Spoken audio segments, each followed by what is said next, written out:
तो हाथरस मामले पर न्यूज नेशन बड़ा खुलासा इस वक्त कर रहा है, जिसको समझना, जिसको जानना आपके लिए बेहद जरूरी है एक जिम्मेदार नागरिक के तौर पर, क्योंकि इस वक्त एक बड़ी खबर आ रही है। दंगे वाली वेबसाइट के खुलासे के बाद अब उत्तर प्रदेश पुलिस एक्शन में नजर आ रही है। हाथरस में दंगों की साजिश का मुकदमा दर्ज किया गया है और यह मुकदमा बेहद गंभीर धाराओं में दर्ज कराया गया है। आपको बता दें कि हाथरस के चंदपा थाने में केस दर्ज किया गया है। जातीय सांप्रदायिक दंगे की साजिश के केस दर्ज किया गया है। अराजकता और अफवाह फैलाने का आरोप भी यहां पर लगाया गया है। तो जिस तरीके से देश की राजधानी दिल्ली को जलाया गया था, कुछ उसी तरीके से हाथरस के पूरे मामले पर सूबे को, देश के सबसे बड़े सूबे को जलाने की साजिश की जा रही थी। ये मामला संज्ञान में आया है, जिसके बाद अब मुकदमा दर्ज किया गया है, एफआईआर दर्ज की गई है। हाथरस के चंदपा थाने में जातीय और सांप्रदायिक दंगे की साजिश का केस दर्ज किया गया है। कल से लगातार न्यूज नेशन इस बड़ी खबर पर बना हुआ है। हर अपडेट न्यूज नेशन लगातार आप तक पहुंचा रहा है। दरअसल में दंगे फैलाने की कोशिश यहां पर की जा रही थी। दो अलग अलग समाज में जातीय संघर्ष को बढ़ाने की यहां पर कोशिश की जा रही थी। उसके लिए आर्थिक मदद की जानकारी भी सामने आई है। इसी सब के मद्देनजर अब हाथरस के चंदपा थाने में, वो चंदपा थाना जहां पर हाथरस का मामला सामने आया था, रेप का मामला सामने आया था, उसी थाने में एफआईआर दर्ज कराई गई है इस दंगे के खिलाफ। तो इन सब के बीच में एक वेबसाइट सामने आई है, जिसको लेकर अब सख्त एक्शन लिया जा रहा है। वेबसाइट में क्या कुछ था, देखिए न्यूज नेशन बड़ा खुलासा आपको कर रहा है। आपको बता रहा है कि दरअसल में उस वेबसाइट में था क्या, वैसलीन सनस्क्रीन तेल ना लगाएं, केमिकल से बचें, ये बात यहां पर कही गई। कॉन्टैक्ट लेंस ना पहने, केमिकल से नुकसान होगा, यानी अगर पुलिस एक्शन लेती है तो किस तरीके से अपना बचाव करना है। गहने, टाई ना पहने, आसानी से पकड़े जा सकते हैं अगर आपने गहना पहन रखा है, टाई पहन रखी है। स्विमिंग चश्मा पहने, आंसू गैस से बचें। तो देखिए ये वेबसाइट है जो यहाँ पर बाकायदा नसीहत दे रही है, टिप्स दे रही है, बता रही है आपको कि आप दंगा कीजिए और दंगा करते वक्त किस तरीके से आपको बचना है। शरीर को ढककर रखें, मिर्ची पाउडर से बचें यहाँ पर। तो देखिए ये वो वेबसाइट है जो यहाँ दंगा भड़काने की कोशिश कर रही थी, तमाम सुझाव अपनी तरफ से दे रही थी कि किस तरीके से देश के सबसे बड़े सूबे में आग लगानी है, जला देना है। पैरों में स्नीकर पहने, भागने में आसानी रहेगी। तो ये तब की चीजें बताई जा रही हैं जब आप आग लगाते हैं, जब आप सूबे को जलाते हैं, जब आप जातीय दंगा कराते हैं, उसके बाद आपको क्या कुछ करना है ताकि आप बच सकें। दंगा करने की जगह की पहचान करें, आप आइडेंटिफाई करें उस जगह को जहां पर दंगा किया जा सकता है। जरूरत पड़ने पर कहां छिपना है ये पहले से तय कर लें। तो देखिए ये एक वेबसाइट है जिस पर इस तरीके की तमाम जानकारियां दी गई हैं। इस वेबसाइट से, इस खुलासे से ये साफ पता चलता है कि हाथरस मामले को एक बड़ा मौका देखकर, एक अवसर तलाश कर यहां पर उत्तर प्रदेश को जलाने की साजिश की जा रही थी। क्रेडिट कार्ड, एटीएम ना ले जाएं, कैश का इस्तेमाल करें ताकि अगर ये पकड़ में आते हैं तो इससे पहचान आइडेंटिफाई हो सकती है। अकेले ना जाएं, रिश्तेदार या परिचित को अपने साथ लेकर जाएं। ज्यादा से ज्यादा भीड़ जुटाने की कोशिश यहां पर की जा रही है। अकेले आप ना जाएं। अगर आप दंगा कर रहे हैं तो आप अपने साथ और तमाम लोगों को लेकर जाएं। बड़ा खुलासा न्यूज नेशन का ये हम आपको बता रहे हैं। इस वेबसाइट के जरिए देश के सबसे बड़े सूबे उत्तर प्रदेश को जलाने की साजिश यहां पर की गई। इस वेबसाइट से ये बड़ा खुलासा सामने आ रहा है और अब Uttar Pradesh police action mode में आ चुकी है। शिकंजा कसा जा रहा है। दरअसल में हाथरस की साजिश एक सोची समझी साजिश का हिस्सा थी ताकि सूबे को जातीय और सांप्रदायिक नफरत की आग में झोंका जा सके। खुद मुख्यमंत्री योगी आदित्यनाथ ने कहा है कि हाथरस के बहाने यूपी को दंगों की आग में झोंकने की साजिश की गई।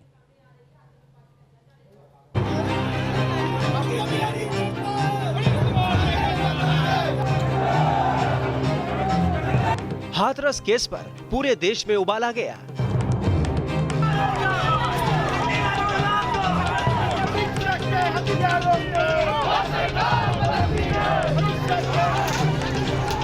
हाथरस की बेटी को इंसाफ दिलाने के लिए लोग सड़कों पर उतर आए।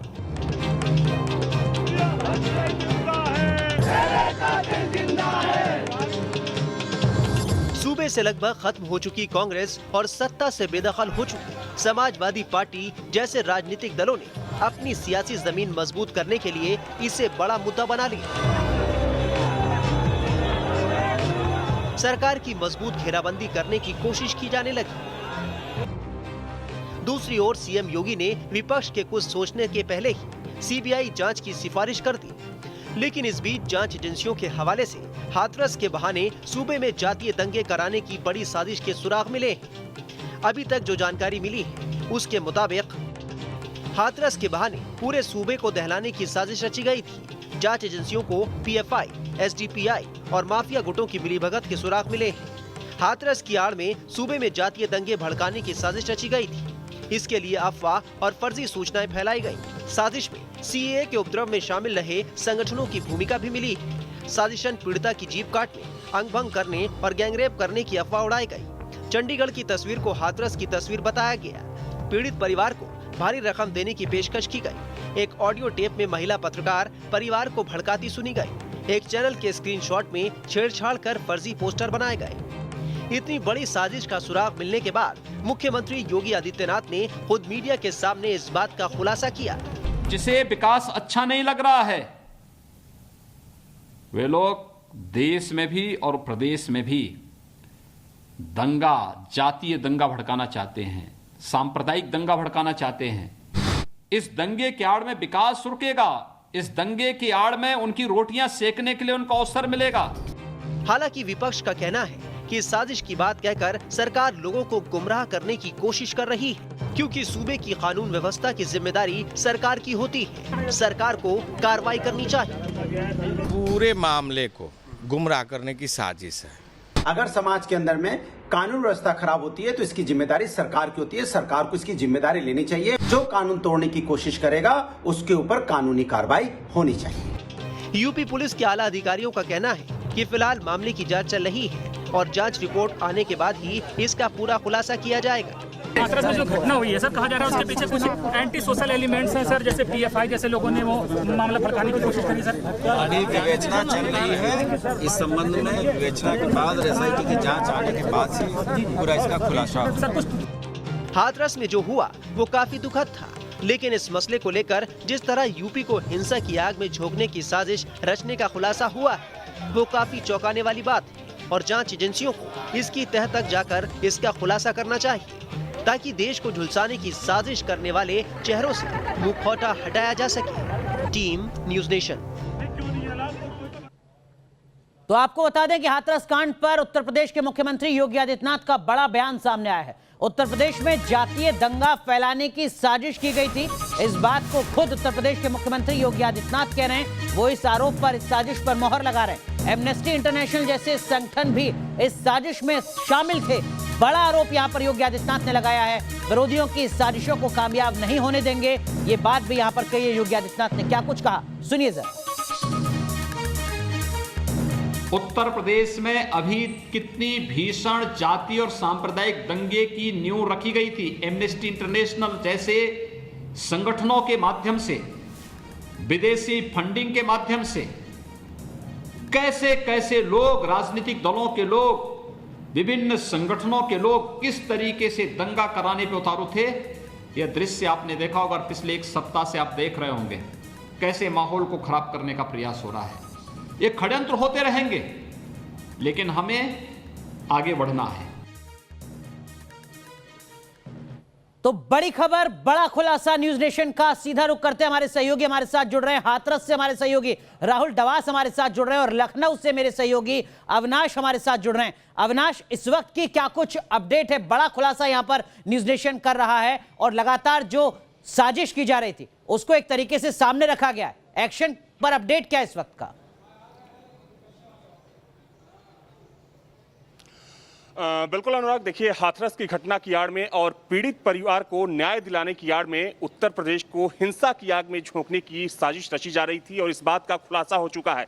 हालांकि साजिशकर्ता इस चीज़ को अंजाम देते उससे पहले ही चूंकि सुरक्षा एजेंसियां सतर्क थी और वैसे में जो तमाम साजिशकर्ता हैं उनमें से बहुत से ऐसे लोग हैं जो हिरासत में लिए गए। हालांकि पुलिस ने इसका अभी खुलासा नहीं किया है अनुराग, लेकिन आपको बता दें कि कई शहरों से इस पूरी हिंसा को भड़काने में जो लोग शामिल थे, जो कोशिश कर रहे थे अफवाह फैलाने में, चूंकि सोशल मीडिया एक बड़ा प्लेटफॉर्म बना था, क्योंकि आपने देखा कि हाथरस की घटना को लेकर सोशल मीडिया पर तमाम तरह की अफवाहें फैलाई गई। क्योंकि हाल ही में अगर कल की बात करें तो कल मुख्यमंत्री योगी के एक फर्जी बयान को भी वायरल किया गया, जिसमें कि एक जाति विशेष को लेकर टिप्पणी की गई थी। उस बयान को लेकर भी लखनऊ के हजरतगंज कोतवाली में मुकदमा दर्ज किया गया है। लेकिन चूंकि देखा जाए तो जो जिन संगठनों का नाम सामने आया है, चाहे हम पीएफआई की बात करें या एसडीपीआई की बात करें अनुराग, पीएफआई वही संगठन है जिसका नाम सीए हिंसा में सामने आया था और इस संगठन से जुड़े तकरीबन 30 लोगों को अब तक यूपी पुलिस ने गिरफ्तार किया है। बहुत से इसके जो सदस्य हैं उनको हिरासत में लिया गया है।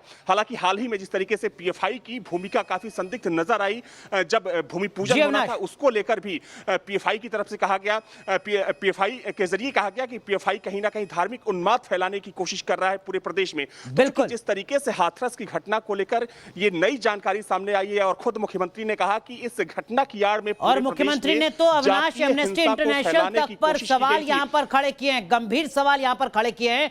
अब उत्तर प्रदेश की पुलिस किस तरीके से शिकंजा कसती है इसका इंतजार करना होगा, लेकिन इन सब के बीच बड़ा खुलासा न्यूज नेशन यहां पर कर रहा है किस तरीके से देश के सबसे बड़े सूबे को जलाने की साजिश की गई थी, ठीक उसी तरह जैसे कि नागरिकता संशोधन कानून के तहत देश की राजधानी दिल्ली में आग लगाई गई थी। 3 तस्वीरें हम आपको दिखा रहे हैं, देखिए जरा, ये वो तमाम दस्तावेज हैं जिसके जरिए ये बड़ा खुलासा हुआ है। इस बड़ी साजिश का पर्दाफाश यहां पर हुआ है। हाथरस के बहाने किस तरीके से पूरे उत्तर प्रदेश को जलाने की साजिश यहां पर की जा रही थी। 3 तस्वीरें आपके सामने, जो एफआईआर दर्ज की गई है वो हम आपको दिखा रहे हैं। उस एफआईआर की कॉपी आप देख सकते हैं। जो तमाम मामले यहां पर सामने आए हैं उनका यहां पर जिक्र किया गया है। जो तमाम सेक्शंस लगे हैं, जो यहां पर धाराएं लगी हैं, वो इस एफआईआर की कॉपी में आप देख सकते हैं। और जो खुलासा किया गया है, जो जानकारी सामने आई उत्तर प्रदेश सरकार के पास, वो दस्तावेज भी हम आपको दिखा रहे हैं। लेकिन कुल मिलाकर हाथरस के बहाने सियासत भी गरमाने की कोशिश और सूबे को जलाने की साजिश भी। आइए अब आपको सुनाते हैं इस पूरे मामले पर बीजेपी और समाजवादी पार्टी का क्या कुछ कहना है।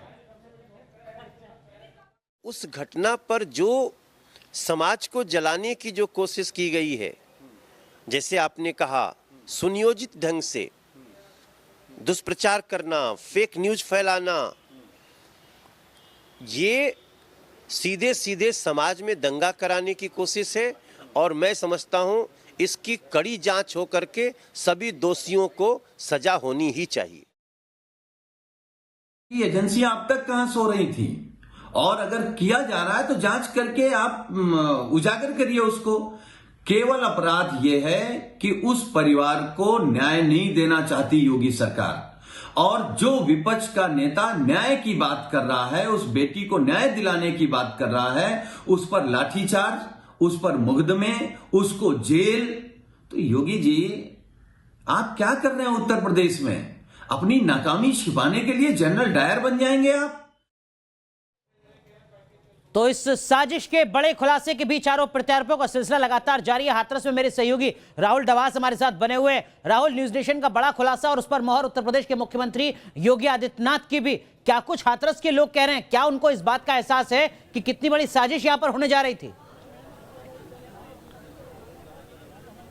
देखिए, यहाँ की स्थानीय जनता को अनुराग एहसास नहीं है, क्योंकि स्थानीय जनता चाहे पक्ष की बात हो, विपक्ष की बात हो, अगड़ों की बात हो, पिछड़ों की बात हो, बहुत मासूम जनता है। उन्हें नहीं पता कि कौन कौन सी साजिशें चल रही है, क्योंकि राजनीति अगर सरकार की कमी है, स्थानीय प्रशासन की कमी है, डीएम-एसपी की कमी है, तो आवाज़ उठाना जमहूरी हक हो सकता है। लेकिन जब वो आवाज़ देश विरोधी हो जाए, जब देश को टुकड़े टुकड़े करने या दंगे भड़काने को लेकर हो जाए, तो बड़ा सवाल खड़ा होता है। और उससे यहाँ की स्थानीय जनता लगभग अनजान है, क्योंकि उन्हें नहीं पता कि कैसे ग्राफिक्स का काम किया जाता है, कैसे बयान को तोड़ा मरोड़ा जाता है, और कैसे स्क्रीनशॉट नकली क्रिएट होते हैं। और ये मान के चलिए कि अगर ये साजिश का पटाक्षेप नहीं होता तो दिल्ली में जो दंगे हुए थे फरवरी के आखिरी सप्ताह में, वो सिर्फ ट्रेलर था। उससे बड़ी वारदात उत्तर प्रदेश में हो सकती थी। ठीक उसी तरीके से जिस तरीके से अमेरिका रंगभेद के नाम पे जल रहा है, वैसे ही अगड़े और पिछड़ी जातियों को लड़वाने की कोशिश हो सकती थी। और बड़े खुलासे अभी और भी होंगे। फंडिंग कैसे आती थी अनुराग? क्या बिटकॉइन का इस्तेमाल किया जाता था? क्रिप्टो करेंसी का इस्तेमाल किया जाता था? एनजीओ का इस्तेमाल किया जाता था? पेपाल जैसी ऑनलाइन साइट्स का इस्तेमाल किया जाता था? फंडिंग के साथ साथ नेटवर्किंग की बात करें, संसदीय समिति कई बार सवाल पूछ चुकी है कि फेसबुक, ट्विटर, सोशल मीडिया कैसे आप भ्रांतियों को फैलाते हैं, कैसे दुष्प्रचार होता है, कैसे प्रोपेगेंडा क्रिएट होता है, तो क्या उनकी जिम्मेवारी नहीं बनती? जो सोशल मीडिया भारत के बहुत सारा पैसा कमाती है, यहां से एड्स आती है, उनकी जिम्मेवारी नहीं बनती? तो बहुत सारे ऐसे खुलासे हैं जो भी होने बाकी है, ना सिर्फ हाथरस से बल्कि भारतीय स्तर पर। बिल्कुल, तो राहुल बेहद अहम बात कह रहे हैं, लेकिन यहां पर हाथरस के लोगों को शायद इस बात का एहसास नहीं है कि कितनी बड़ी साजिश हो सकती थी। हाथरस में उस पीड़िता के बहाने उस पर सियासत सेकने की कोशिश के साथ साथ पूरे उत्तर प्रदेश में आग लगाने की साजिश यहां पर की जा रही थी, जिसकी जानकारी हमारे सहयोगी अविनाश भी दे रहे हैं। रुक रहे हैं यहां पर कुछ देर के लिए, लेकिन कई बड़े सवाल हैं जिनके जवाब तलाशे जाने अभी बाकी हैं। तुरंत हाजिर होते हैं।